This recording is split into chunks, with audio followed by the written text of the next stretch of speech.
Hello, my name is Ulrich Hemel. I'm a member of the Public Advisory Board of CyberValley in Tübingen, Stuttgart, which is a research center for artificial intelligence. And we have established the Public Advisory Board for a critical reflection concerning AI research activities in CyberValley. Part of that is that we want to prepare our AI researchers for a social and ethical consideration of their work. And that's what we will be talking about. Our topic will be how to deal with ethical issues in AI. My main job is to be the director of the Global Ethics Institute in Tübingen, Weltethos-Institut, and we have as an aim the transfer of ethical values into science and society, especially into business contexts. So we will prepare for reflection on social and ethical considerations. And for doing so, we will have a short introduction on ethical theory and followed by some practical observations on their application. So let's go ahead. So this is a little bit the overview of what we should do, simply asking the question, what are the ethical challenges in artificial intelligence?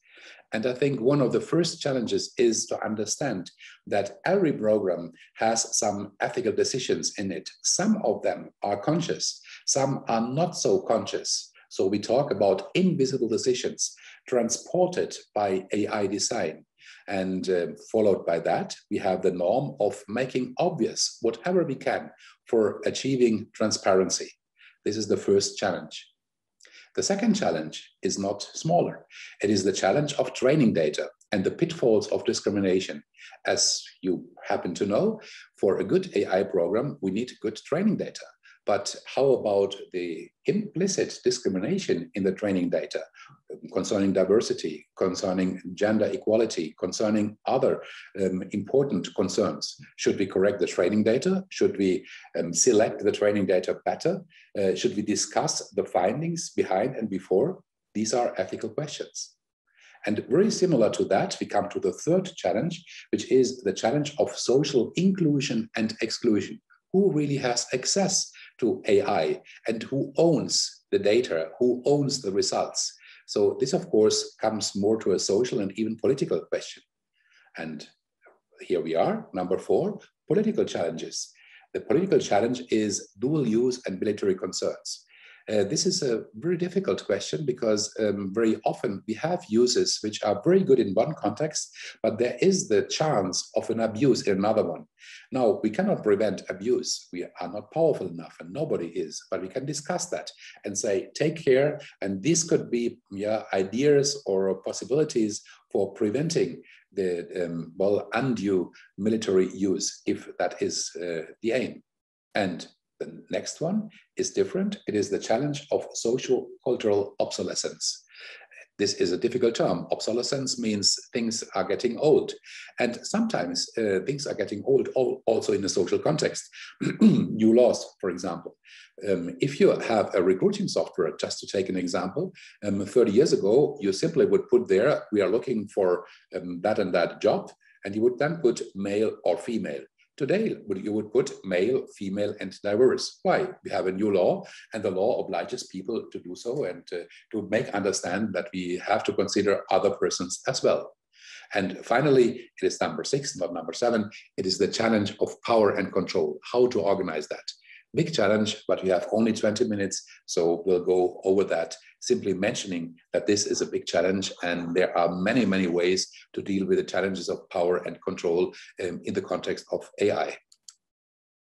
So if we have the challenges, we also could ask, how can we cope with these ethical issues in AI? And here again, I've made some points. One is to get simply ethical awareness. What is that? It simply means that you are conscious of the ethical implications of each and any software. There is no such a thing as a software without ethical implications. So this is ethical awareness.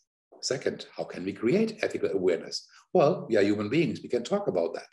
So we should organize, we should create open spaces for discussing ethical issues in AI. And this, by the way, is the role of the Public Advisory Board in CyberValley. In doing so, we will exchange arguments. So what do we need? 3, we need to learn the art of ethical argumentation.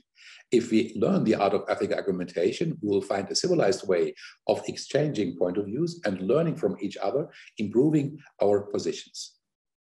Then we should also learn the basics of ethical decision making, because one thing is the argumentation, the other is how to take an ethical decision. How much time do I dedicate for an ethical decision? What is relevant for consideration if we have to take an important decision? So there should be some basics, and there should be also some methods.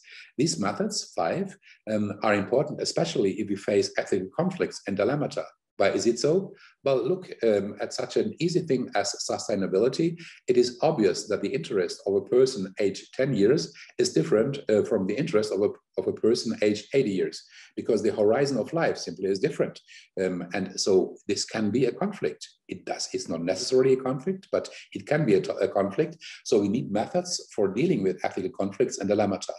And if we need these methods, we also need something like an ethical toolbox.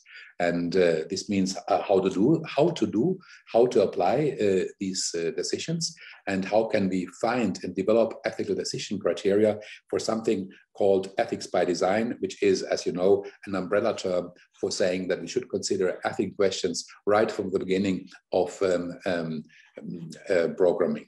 So we go to the next one. Now we are switching over from this introduction to the second part.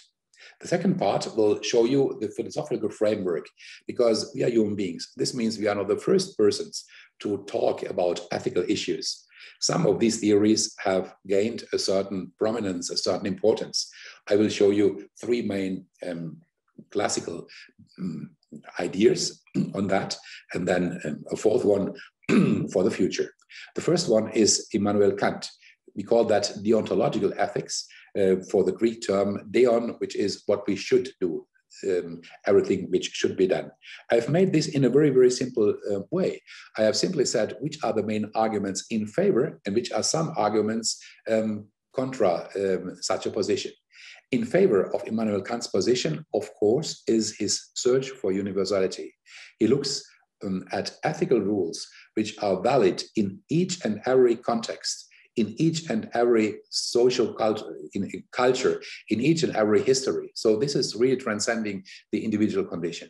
And so he has an idea of legal maxims, which says your actions should be such that your action could be the base and the fundamentals for a universal law. So you should never act in such a way that your action is not the idea for a universal law. And the most important thing, I guess, is the third one, which is the priority of the human person. He says the person is an end in itself. The person is never the end, so never something which you use instrumentally, but the person has a value which is independent of each instrumental use. This is a high thing, and this is something, I guess, is important, especially in our European tradition. Unfortunately, as always, we have in those theories some flaws. And one of the flaws in the deontological ethics is it is really abstract. It's a highly abstract way of reasoning, and it is doubtful if we can use that if we talk about the programming of AI software programs. So this is a little bit difficult. And the second is it is highly abstract. It wants to aim at universal laws, but really we are always in a social and a situational context. So the gap between universal laws to a precise situation is huge. This makes it really difficult. And the third one, I think it is difficult to operationalize this in data science and in artificial intelligence contexts, because you can always have more than one solution, which is a little bit difficult. So let us come, therefore, to the second big theory, which is important, especially in the Anglo-Saxon area. It is utilitarianism.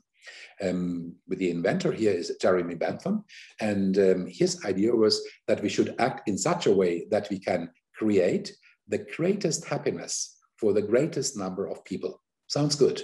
And it has a big benefit because it seems relatively easy or feasible to operationalize this kind of consideration.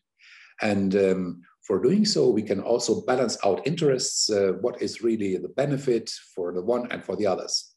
But here again, we have some downsides, especially the questions of power are unresolved. If I talk to my colleague and say, the best for you is to cook on Sunday, a typical question would be, why do you think this is the best for you? Should not be myself to decide that. So it is an easy question. It's not on cooking on Sundays, but the question is who decides what, and who decides what is really favorable. Is it myself? Is it a group of power? Is it a parliament? So the question of power really is not resolved in here. And this also means that it is difficult in this theory to define terms such as what really is a benefit and how can we operationalize the short, the medium, and the long-term benefit. This is not so easy. And therefore, we can face some moral conflicts because if I say it is good for you, for example, we could have said it is good that we do not serve people over 90 years old in the COVID pandemic because their life expectancy is low. Maybe this would have increased the happiness of others, but it is difficult because it would not be in line with our humanistic understanding and with the value of human persons. So this is why normally we try to do it in a different way. So coming back from that, we come to the third theory, and it's only three main theories and the proposal. The third theory is the classical virtue ethics. This is really old. It comes from Aristotle, 2,300 years, from Thomas Aquinas, nearly 1,000 years. But it has one big advantage. It gives you clear norms in individual cases. This is good, this is bad. This is typical for such a virtue ethics. This is sincere, this is not sincere. This will give you an answer. So it's very practical for everyday use. And practically with that is also that it goes along with an easiness to be taught and learned. You can do this with education. You can say, this is right, this is wrong. Now, on the other hand, we have a difficulty which is exactly the contrary of the deontological theory. We have a context bias. This is very practical, but not general enough, because what is true in one situation probably does not hold true in another one, because we have different contexts. And if we talk about virtue ethics, we talk about individuals. Now, on the other hand, people are not only individuals. We are acting in a social context. We are acting in groups. We are acting considering the power of the, well, combined social systems. So here again, we have a little bit the problem of the social context, of unresolved power issues, of the definition privilege, who defines the situation, and eventually we might also have a gender and a race bias in this theory. So let us come to a modern approach, which is the approach of an ethics of balance, as we propose it in the Global Ethics Institute and as I proposed it in several writings. Here we have the advantages again, the advantage of such an ethics of balance, which means look for a balance between individual benefits and social benefits and try to ponder them out. This is the process of pondering out. This is important. In that case, the actions and the attitudes may converge because you have a reflection on that. And you combine the advantages of the other theories, which means a situational flexibility. You are flexible in situation, but you also have clear principles. So you would search for the right balance of values. And this is a process and an ethical value in itself. Again, here, we have to be critical as well. There might be generalization limits because it's always the question, how much do we go deeper into a situation or how much do we go higher into an abstract level? This is not easy. And of course, as in the other theories, the value conflicts and power conflicts remain disputed. And we have a challenge of cultural changes in the ranking of values because values are not the same all over. They can change in the course of time, and they do so. So now comes the third part of this short presentation. The third part will introduce the way of how to make an ethical decision. Now, the first round we said, which are the questions combined to AI? The second part is, which main theories do we have? The third part here is, what is the process code of ethical decision-making? And this is quite interesting because ethical decision-making always, and always here really means always, means first of all, you have a classification. A classification, what kind of situation is it? We call that framing. What kind of situation is it? Our brain is used to making that in an intuitive, quick way. But of course, we have also the possibility of reflecting on our way of framing situations.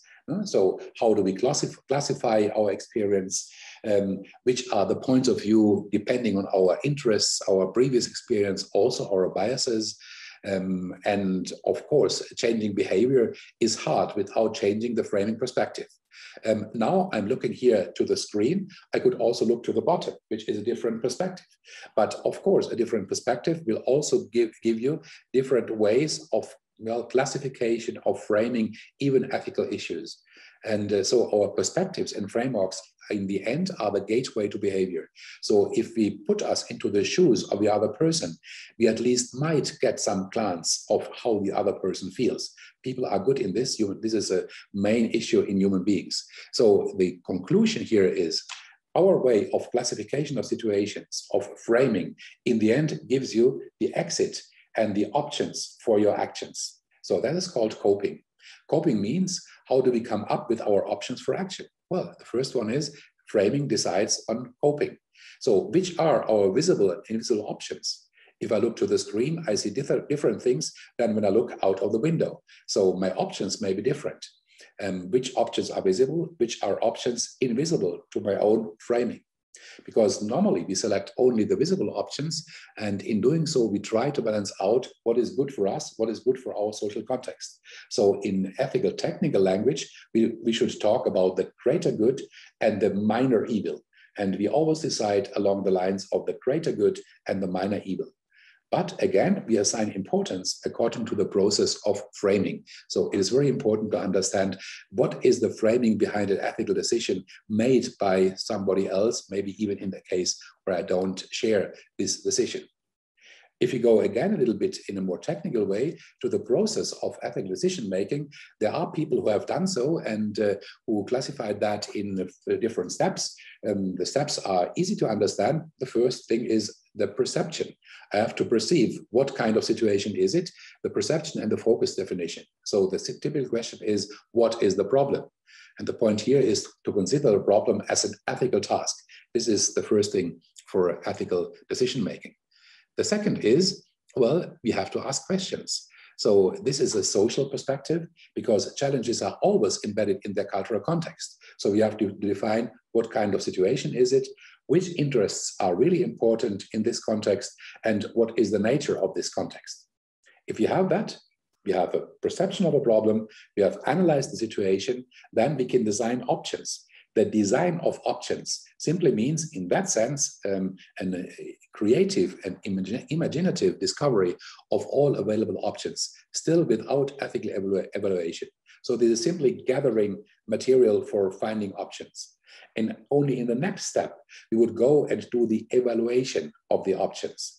So we assess them for action, including a balancing out, a pondering out of good and bad, the greater good and the minor evil. And finally, we come to step 5, the ethical choice. In the ethical decision-making, all steps then are pondered out, including the choice of a specific line of action. In many cases, many actions or different actions may be ethically justified. There is not such a thing like a concise solution for an ethical problem. It can be different. You can arrive to different conclusions, even with very similar reasonings. This makes it really a little bit difficult. So because it is difficult, I think it is good to have methods again. And that is why at the Weltethos-Institut, the Global Ethics Institute, we developed such a thing as the ethical toolbox. The ethical toolbox is a methodical instrument for ethical decision-making. And as in a craftsman's toolbox, it has some instruments. First is the value clarification. So you have the box of the values, which means what values are under focus. How important are these values? Values do not always have the same importance. They have to be ranked. They have to be assessed. Some values are more important in one situation. Some values are less important in another situation. So value clarification, step 1. The second, because values can be confusing because you have to find an idea of how many and which values really are important here, then you have to look at the principles. Here, I think 2 principles are very important. Humanity, it should be a human value, and the golden rule, which means do not do to other persons what you want, what you do not like to suffer from other persons. The golden rule is well known in a lot of religions, so we have that also embedded into the global ethic values. Then, on a more technical level, we have the method of impact assessment. Impact assessment means what is the short, the medium, and the long-term effect and consequence of an ethical action. And this consequence can be monetary in your pocket, it can be legal, and it can be social. But it's good to reflect on that in the different time scales. For a company, for an organization, it can be reputation, it can be employers' attractiveness, it can also be ecological consequences, so sustainability and these things. And finally, the fourth element of the toolbox is the benefit and risk assessment. This can be financial or non-financial. It can be about risk, which we can manage easily, but especially we have to balance out interests behind those risks. So again, 4 elements: values, principles, impact assessment, benefit, and risk assessment. These are the 4 elements in our ethical toolbox. Now we come to the final part of this presentation, which shows you that we have different approaches, the descriptive and the normative approaches in science. If we describe things, we do not make a judgment, a value judgment. If we go for a normative approach, we do make a value judgment, and we say, well, coal probably is not as good for the environment as, let me say, solar energy, just as an example. And this is a normative approach. We have 2 normative approaches, which we would like to present here in a very short way. One is very well known. These are the 17 Sustainable Development Goals of the United Nations, which are there since 2016. And the other ones are the goals as proposed by the Global Ethics Institute, but especially by the Parliament of World Religions. 5 values are in the focus. This is justice, truthfulness, nonviolence, gender equality, and sustainability. I repeat them: justice, truthfulness, nonviolence, gender equality, and sustainability. Again, this comes back to the 2 central rules, the golden rule and the principle of humanity. But in every context, in every situation, in every country, in every business or professional or scientific activity, all these values need interpretations, and interpretations from different perspectives. Different is the perspective of a young woman, and different is the perspective of an elder male person. So what do we need therefore? We're coming nearly to the end. We need to learn the art of ethical argumentation. And this is true for a variety of professions. And this is why we think that we need something like a professional ethics also in digital professions and in data science. The doctors have the Hippocratic Oath, so they have their own professional ethics, but we need that also in the digital world. This means we need a clear definition of minimum standards. For example, a minimum standards could be that I have some reflection on ethics by design in programming something. I have to reflect what could be the consequence of my program. We therefore should include AI ethics, we should include social aspects, and we should have one idea, which is the base and let me say the reference, which is the digital humanity, because this leads to a simple test. The test could be, does a procedure or a digital application promote or does it endanger human values? It's a very simple question. Does a procedure or digital application promote or does it endanger human values? And the answers can be highly controversial. It is not necessary that we all come to the same answers, but it's important that we have one common reference, which is the humanity, the best of the human values in this world. And this would give space for open discussions on human rights, on SDGs, and on ethical values as such. And that's what I wanted to share with you. So I hope you like the reflection about ethical issues and you find some ideas on how to proceed in your own work for considering ethical and social implications of AI research. If you want to read further, you can read, of course, the books of the Global Ethics Institute or the Global Ethics Institute. You can read books on the critique of digital reason, which I published recently. It's also available in Spanish, but there are many, many other perfect books. And I thank you for your attention. Have a good time. See you in the course.